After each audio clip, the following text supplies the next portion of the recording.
नमस्कार साथियों, स्वागत है आपका अपने इस यूट्यूब चैनल पर जिसका नाम है स्टडी विथ एचके। मैं लेके आया हूँ रीट के लिए मनोविज्ञान के कुछ महत्वपूर्ण प्रश्न। तो शुरू करते हैं। पहला प्रश्न है, मिलान कीजिए संवेदी पेशी अवस्था, पूर्व संक्रियात्मक अवस्था, मूर्त संक्रियात्मक अवस्था और औपचारिक क्रियात्मक अवस्था। सामने जो खंड है इसमें इसकी अवधि दी गई है, तो हमें मिलान करना है इसका। तो शुरू करते हैं, देखते हैं, मिलान करते हैं। सबसे पहला है इसका संवेदी पेशी अवस्था। तो ये चारों जीन पियाजे की अवस्था की, जीन पियाजे द्वारा जो संज्ञानात्मक सिद्धांत दिया गया था उसकी अवस्थाएं हैं। तो इनका जो समय अवधि देखनी है हमें। पहला है संवेदी पेशी अवस्था। संवेदी पेशी अवस्था होती है जन्म से 2 वर्ष।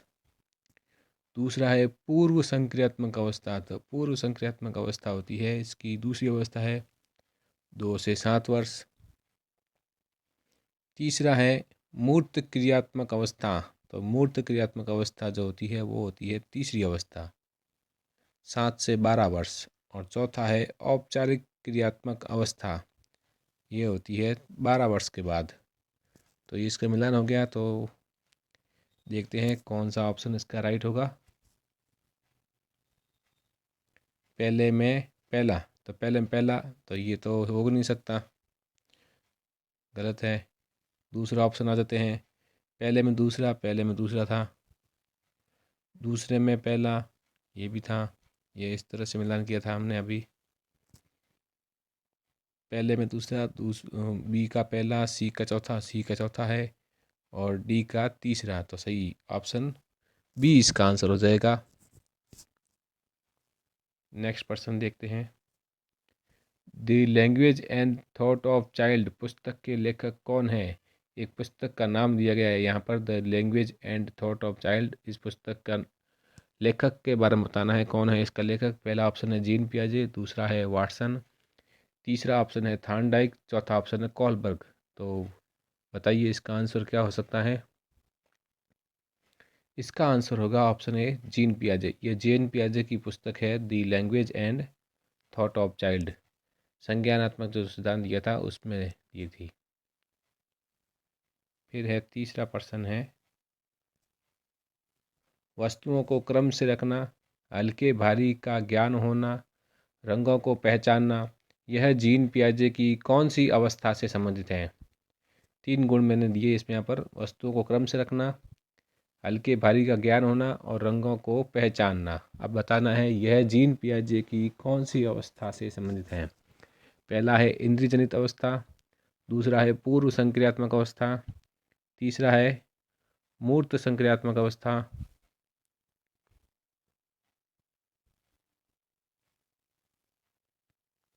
तीसरी है मूर्त संक्रियात्मक अवस्था और चौथी है अमूर्त संक्रियात्मक अवस्था। तो बताइए इसका आंसर क्या होगा।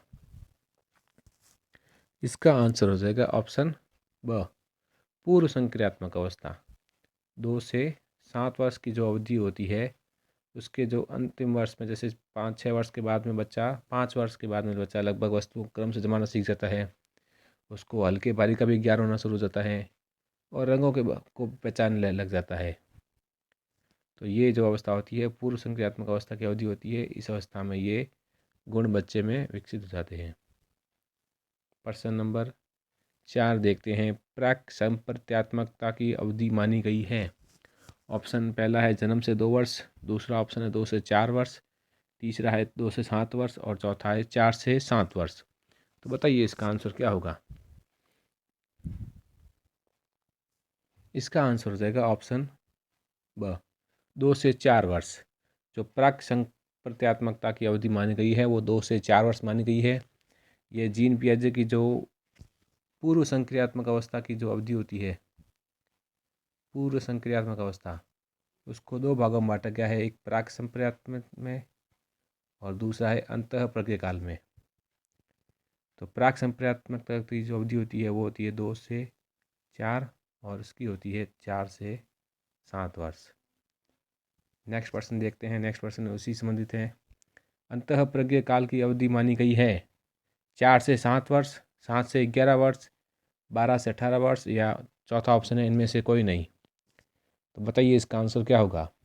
इसका आंसर हो जाएगा पहला ऑप्शन 4 से 7 वर्ष। अभी बताया मैंने इसका आंसर पहले। प्रश्न नंबर 6 देखते हैं। वस्तु स्थायित्व, सजीव चिंतन, जीववाद आदि गुण जीन पियाजे की कौन सी अवस्था में पाए जाते हैं। वस्तु स्थायित्व, सजीव चिंतन और जीववाद। पहला ऑप्शन है संवेदी पेशी अवस्था, दूसरा है पूर्व संक्रियात्मक अवस्था, तीसरा है स्थूल संक्रियात्मक अवस्था और चौथा है औपचारिक संक्रियात्मक अवस्था। बताइए। तो इसका आंसर हो जाएगा पूर्व संक्रियात्मक अवस्था। पूर्व संक्रियात्मक अवस्था जब आती है तब बच्चे में वस्तु स्थायित्व आ जाता है, सजीव चिंतन भी होने लगता है और जीववाद भी, ये भी अवस्था आ जाती है इसमें। प्रश्न नंबर 7। 2 माह का शिशु जब ये झुंझुनू नहीं है, झुंझुना। झुंझुना जो होता है वो बच्चों का खिलौना, उसके लिए कहा गया ये झुंझुनू। झुंझुना से हाथ स्पर्श हो जाने पर आवाज़ सुनता है तो संवेदी होकर उसे दोहराता है। उसे क्या करता है, दोहराता है, तो बाद में जितना बजाता है उतने में वो माहिर हो जाता है। यह अवस्था संबंधित है। पहली है प्रतिवर्त क्रिया की अवस्था, दूसरी है वर्तीय क्रिया की अवस्था, तीसरा है गौण वृत्ति प्रतिक्रिया की अवस्था, चौथा है गौण स्कीमेटा सामान्य की अवस्था। तो बताइए इसका आंसर क्या होगा। इसका आंसर हो जाएगा ऑप्शन ब, वर्तीय क्रियात्मक अवस्था। जो 1 से 4 माह की अवधि होती है उसमें बच्चा ये क्रिया करने लगता है। जब बच्चा झुंझुने को जैसे ही हाथ को स्पर्श करता है तो वो जैसे ही बजता है तो बच्चे को वो आवाज़ अच्छी लगती है, इसलिए वो बार बार उसको बताने की कोशिश करता है। प्रश्न नंबर 8 देखते हैं। 2 वस्तुओं के बीच तुलना करना, समानता असमानता उत्क्रमणशीलता का गुण कौन सी अवस्था में विकसित हो जाता है। पहला ऑप्शन है औपचारिक संक्रियात्मक अवस्था, दूसरा है पूर्व संक्रियात्मक अवस्था, तीसरा है ठोस संक्रियात्मक अवस्था और चौथा है संवेदी पेशी अवस्था। तो इसका आंसर क्या होगा बताइए।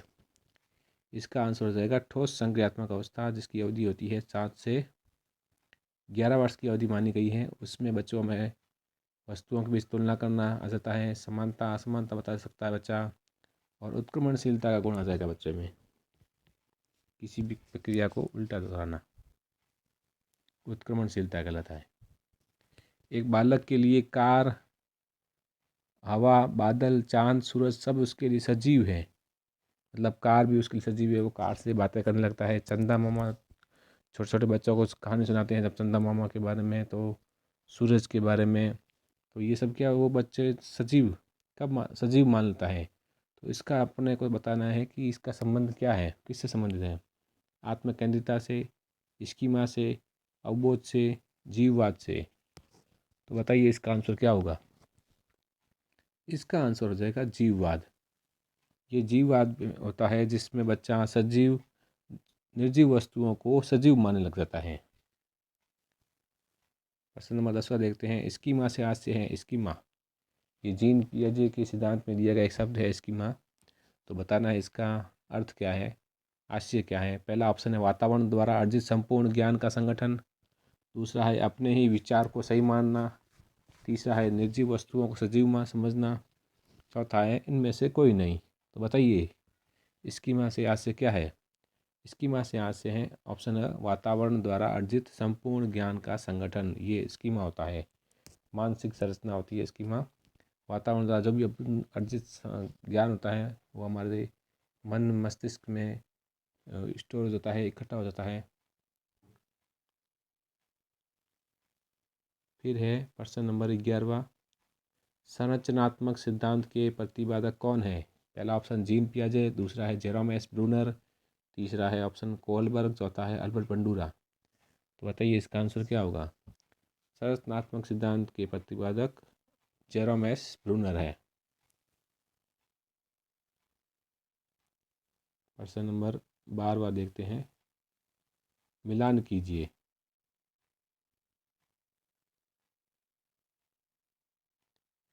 पहला है सक्रियता, जिसको इंग्लिश में इनएक्टिव भी कहते हैं। दूसरा है दृश्य प्रतिमा, जिसको आइकॉनिक कहते हैं, और तीसरा है सांकेतिक, जिसको इंग्लिश में सिंबॉलिक भी कहते हैं।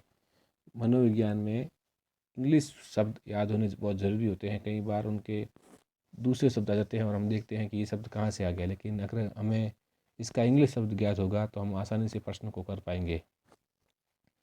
तो हमें इसका मिलान करना है। ये ब्रूनर की जो संरचनात्मक सिद्धांत हैं उसकी अवस्थाएं हैं।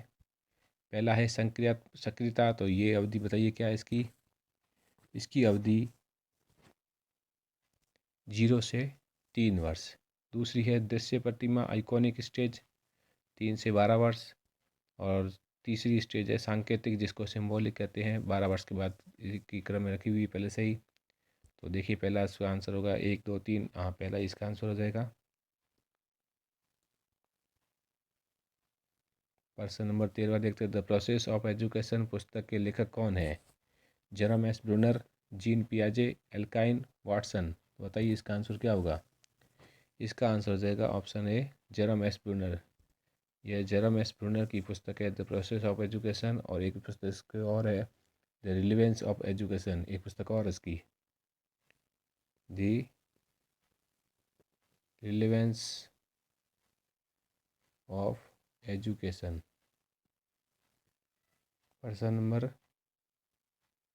14 देखते, जो भी विषय पढ़ाया जाए उसकी मूल संरचना से बालकों को भी अवगत कराया जाए और वह भविष्य में किसी कार्य में सहायक भी हो, यह मत किस मनोवैज्ञानिक का है? पहला ऑप्शन है जीन पियाजे, दूसरा ऑप्शन है जेरम एस ब्रूनर, तीसरा ऑप्शन है अल्बर्ट बंडूरा, चौथा है कुर्ट लेविन।